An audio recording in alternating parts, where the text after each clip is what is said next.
YCP హయాంలో విశాఖలో చేపట్టిన పర్యాటక ప్రాజెక్టులను పునఃసమీక్షించాలని జనసేన కార్పొరేటర్ పీతల మూర్తి యాదవ్ డిమాండ్ చేశారు. విశాఖ పౌర గ్రంథాలయంలో జరిగిన మీడియా సమావేశంలో ఆయన మాట్లాడుతూ ప్రజాధనాన్ని కొల్లగొట్టి సిఆర్జెడ్ నిబంధనలకు తూట్లు పొడిచి చేపట్టిన ప్రాజెక్టుల్లో అవినీతిని వెలికి తీయాలని ప్రభుత్వానికి విజ్ఞప్తి చేశారు. ఋషికొండ దగ్గర ఉన్న షోర్ ఫ్రంట్, బే పార్క్ వంటి విలువైన ప్రదేశాలు విజయసాయిరెడ్డి బినామీలకు కట్టబెట్టారని, బ్లూ ఫ్లాగ్ బీచ్ నిర్వహణ పేరుతో ప్రజాధనాన్ని లూటీ చేశారని ఆరోపించారు. హరితయాత్రి నివాస్ భవనం మరమ్మతులకు 8,30,00,000 దుబారా చేయడం అవినీతి కాదా అని నిలదీశారు. వీటన్నిటిపై సమగ్ర విచారణ జరపాలని పర్యాటక శాఖ మంత్రి కందుల దుర్గేష్ కు ఫిర్యాదు చేసినట్లు ఆయన తెలియజేశారు. టూరిజంలో అగ్రగామిగా నిలిచినటువంటి విశాఖ జిల్లా,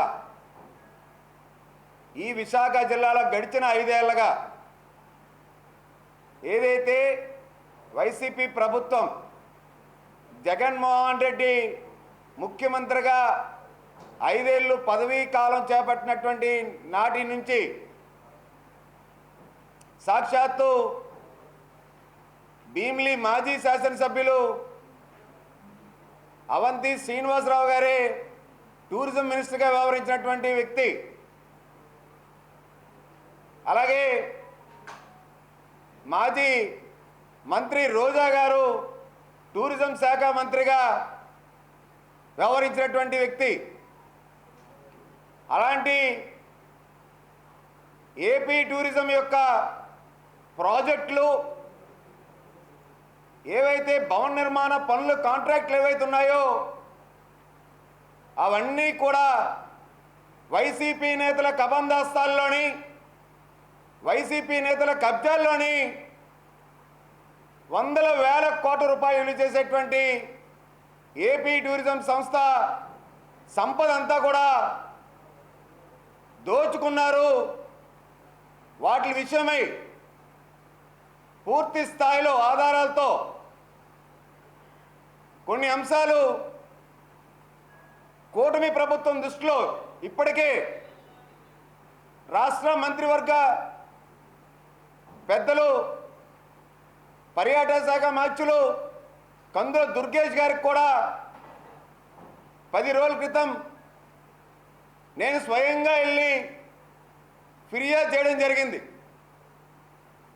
ఏవైతే గత 5 ఏళ్లలో టూరిజం ప్రాజెక్టులు ఏవైతే ఉన్నాయో ఆ టూరిజం ప్రాజెక్టులన్నీ కూడా పునఃసమీక్షించాలి. ఏవైతే ఆపరేషన్ మెయింటెనెన్స్ పేరుతో ప్రైవేట్ వ్యక్తుల కబందాస్తాల్లో టూరిజం ఆస్తులు, టూరిజం సంపద ఏదైతే ఉందో వాటిల్ని ఎలక్షన్ కోడ్ ముందరే హడావిడిగా కొన్ని రెన్యువల్స్ చేశారు. పూర్తి స్థాయిలో మీరు సమీక్షించి వాటిలన్నింటినీ కూడా రద్దు చేయాలి. టూరిజం అగ్రగామిగా విశాఖ కేంద్రంగా తీర్చిదిద్దాలని చెప్పి కూటమి ప్రభుత్వం మంత్రివర్యులు దుర్గేష్ గారికి కోరడం జరిగింది. మంత్రి గారు సానుకూలంగా స్పందించి క్షుణ్ణంగా అంశాల వారీగా మీరు నాకు నివేదిక ఇవ్వండి, ఖచ్చితంగా ఎక్కడైతే అవకతవకలు జరిగినాయో, ఏ విధంగా మనం టూరిజం అభివృద్ధి చేయాలో మీరు సలహాలు, సూచనలు, మీ దగ్గర ఉన్న సమాచారం ఇవ్వండి అని చెప్పి సానుకూలంగా స్పందించి చర్యలు చేపడతామని చెప్పిన వెంటనే తొట్లకండ ఎదురుగుండా ఉన్నటువంటి బే వాచ్ అనేటువంటి ఒక టూరిజం ప్రాజెక్ట్ ఏదైతే బే వాచ్ సంస్థకి చాలా విషయాలు చెప్తాం.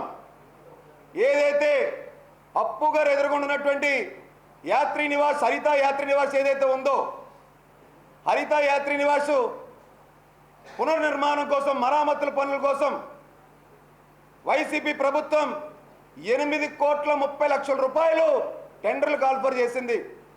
పనులు చేపట్టారు.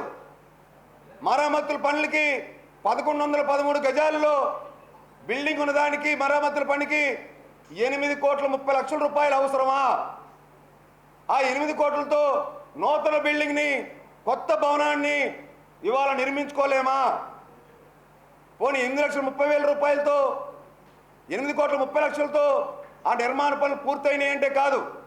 అంచనాలు పెంచేశారు. మళ్ళీ ఇప్పుడు ప్రభుత్వం మారిన, కూటమి ప్రభుత్వం ఏర్పడిన అంచనాలు మళ్ళీ 5 కోట్లకు పెంచేశారు.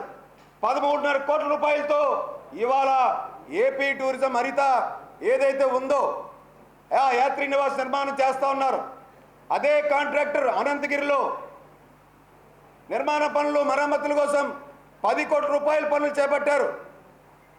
అదే కాంట్రాక్టర్ అరకు వ్యాలీలో 5 కోట్ల రూపాయలతో అక్కడ మరమ్మతుల పనులు బిల్డింగ్ చేపట్టారు.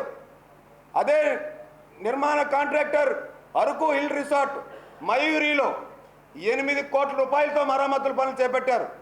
ఏ ఒక్క బిల్డింగు ఈ వైసీపీ బినామీ కాంట్రాక్ట్ అయినటువంటి ఏబీ కన్స్ట్రక్షన్స్ బలరామరాజు ఎవరైతే ఉన్నారో ఒక్క బిల్డింగ్ నిర్మాణ పనులు చేపట్టలేదు. అక్కడ సిబ్బంది అందరూ ఖాళీగా ఉన్నారు. ఇప్పుడు వచ్చేది టూరిజం సీజన్, మనకి అక్టోబర్, నవంబర్, డిసెంబర్లో ఎక్కడ కూడా మన ఏపీ టూరిజం రిసార్ట్స్ ఖాళీగా ఉండవు. బుకింగ్లు అడ్వాన్స్గా ఫుల్ అవుతాయి. ఇటువంటి సమయంలో నిర్మాణ పనులు పూర్తి కాకుండా అంచనాలు పెంచి వైసీపీ బినామీ కాంట్రాక్ట్ అయినటువంటి వ్యక్తి పనులు చేపట్టకుండా నిశ్శబ్దంగా ఉంటే జిల్లా టూరిజం అధికారులు, ఏపీ టూరిజం ఎండి ఏం చేస్తున్నారని మేము ప్రశ్నిస్తూ ఉన్నాం.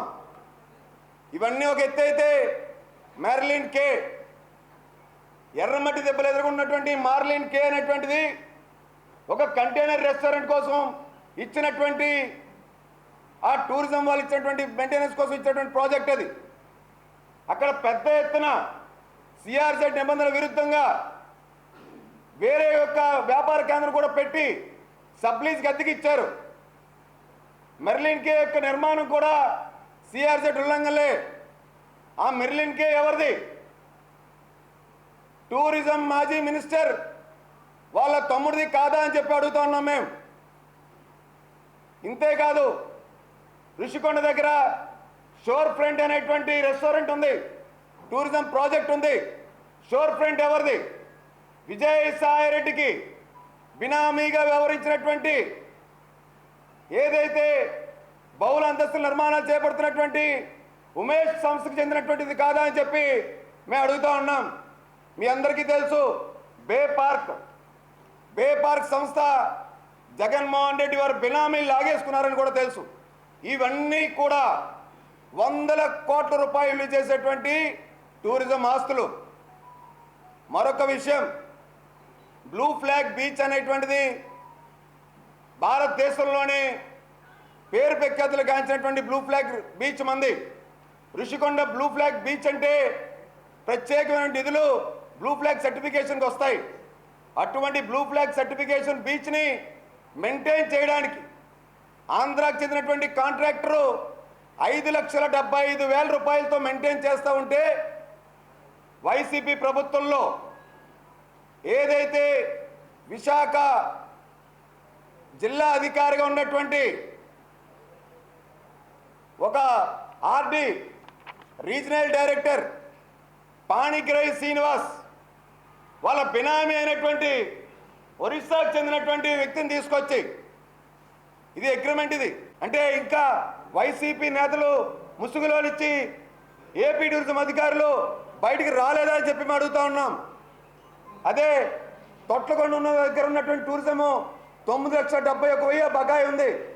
బకాయిలు వసూలు చేయట్లేదు, టూరిజం ఆస్తులు కాపాడట్లేదు, టూరిజం ఆదాయానికి గండి కొడతా ఉన్నారు. వీటిలన్నిటి మీద మేము సంబంధిత మంత్రి గారికి కందుల దుర్గేష్ గారు ఫిర్యాదు చేయడం జరిగింది. పూర్తి స్థాయిలో టూరిజం ఆస్తులను కాపాడాలి, టూరిజం అభివృద్ధి చెందాలి. ఇచ్చినటువంటి గతంలో లీజులన్నీ కూడా రద్దు చేసి టూరిజం అధికారులు నిర్వహించాలి.